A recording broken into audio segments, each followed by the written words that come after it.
My name is Nick Geegan. I play guitar and I sing, My name is Elijah Rosgard, and I play drums. and we are Harkoan.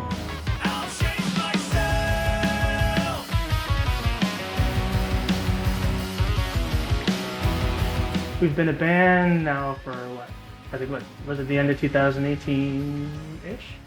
I guess I started playing music, playing guitar when I was 15 years old. I started playing drums when I was 2 on a little Fisher-Price drum. Got it for Christmas, and I haven't stopped since. My first experience with drawing or painting, obviously in elementary school, you have art class. I think it was in 9th grade.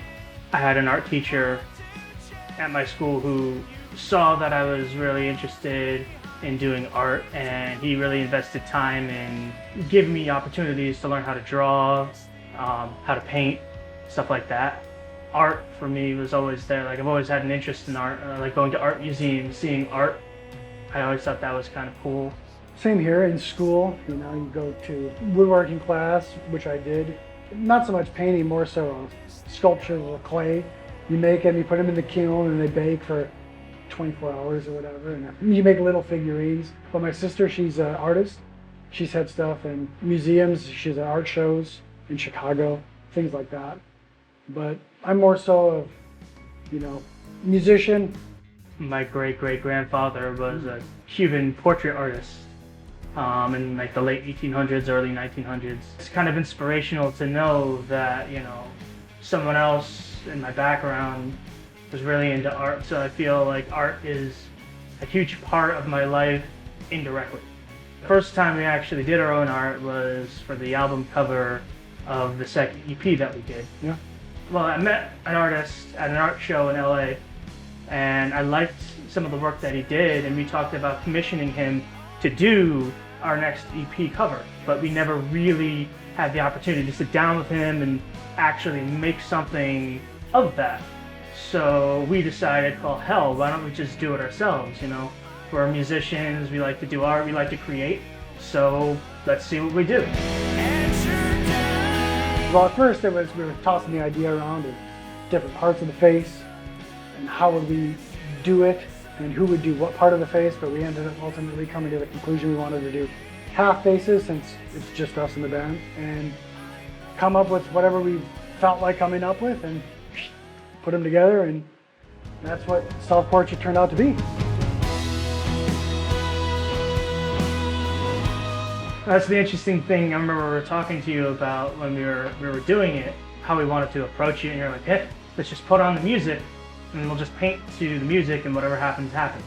I feel like that's kind of what happened with the next piece that we did. We had a general idea of what we wanted to do, but we didn't really plan it out specifically. We kind of just did it. And we kind of just like, all right, well, let's see what we can do. We had all the moving parts, and meaning like, the magazines and the newspapers and the scissors and the glue. Just cut everything up and stuck it all together. I feel like we approach the visual art, the painting and the collage that we did, kind of like how we write music, where we kind of just start and we continue and it becomes something. I think that's kind of magical in a way. You take something from nothing, you don't necessarily have meaning at first. As you continue with the project, eventually the meaning comes. It's kind of just really cool to see how the changes, like you think it's going to be one way, it becomes something different. And I think that's one of the most amazing things about writing music, but it was also really cool when we were doing the painting, when we were doing the collage, just like, okay, we had a basic foundation, it would be like, okay, you're playing a drum beat, and then I start playing some guitar. And then, we continue and it becomes a full song. It was kind of like, all right, we started with, some canvas for the painting and got some paint. We started painting. We had a general idea, we're going to do our faces, half of our face, we're going to stick it together. I did what I did, you did what you did, and it became what it is. And I'm very proud of that. Yeah. I'm very proud of what we did with the collage as well. The journey is what made it fun. The journey of the creation itself was what made it all worthwhile. I've come to realize that no matter what you do, you think it's going to go one way, but 10 times out of 10, it never goes that way. It comes out different. Things happen differently, and it's just something you have to expect, and you have to live with that because nothing will ever be how you want it to be. It'll always be slightly different, and that's how it is with art when you create, and even music when you write stuff. Oh, this song's gonna sound so cool, and we play it, and then you're in the studio, record it, and then you hear it back, you're like, huh, it doesn't really sound like how we have been hearing it for the past however many months we've been writing, you know? And so when you hear it recorded or you look at the art that's completed, it's way different than what you expected, and that's what makes it unique and special.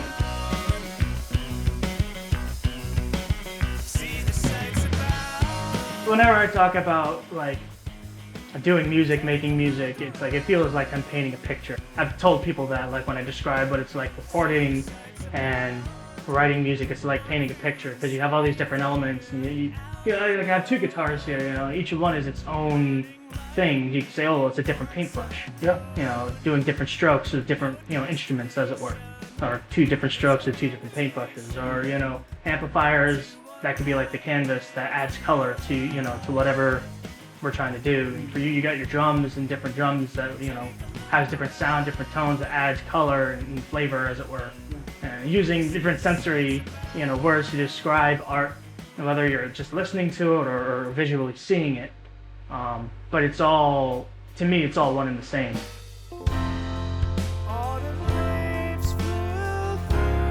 The Nomad, you know, we started cutting out, you know, a basis of the face, skin color, different shades, things like that. So we would just start cutting. Nick would slap some on, I would slap some on, and next thing you know, the face is pretty much done. Then we did the, you know, the eyes and the mouth and stuff like that. And that was interesting because it's like, oh, you know, this should be the chin. And I'd never imagined that being the chin. But it was like, oh, okay, it works, you know. And then you need to look at what kind of body part it is in the chin, and you're just like, oh, okay, that makes sense.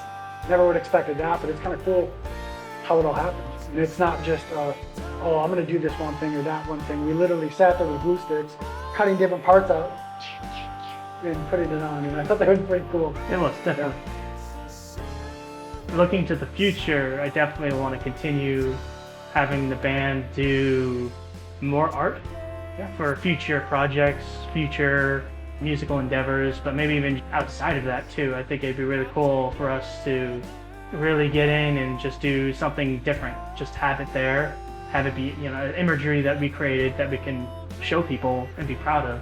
I'm definitely looking forward to creating more.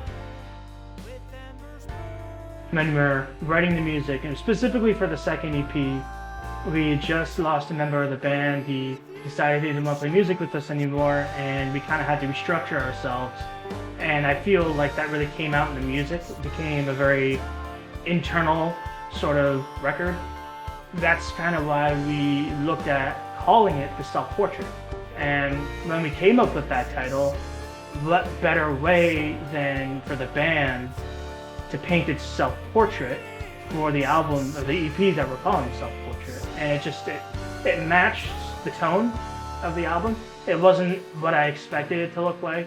It wasn't where I expected to go musically, and it wasn't where I expected it to go artistically. But together as a package, it fits.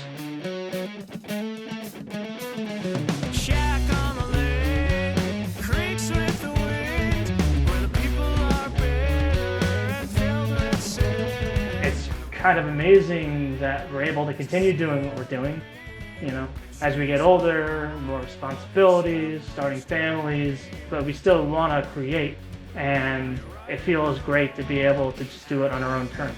Yeah. And that's a good point you bring up, because even recording this last one, we did the majority of it ourselves, recording-wise.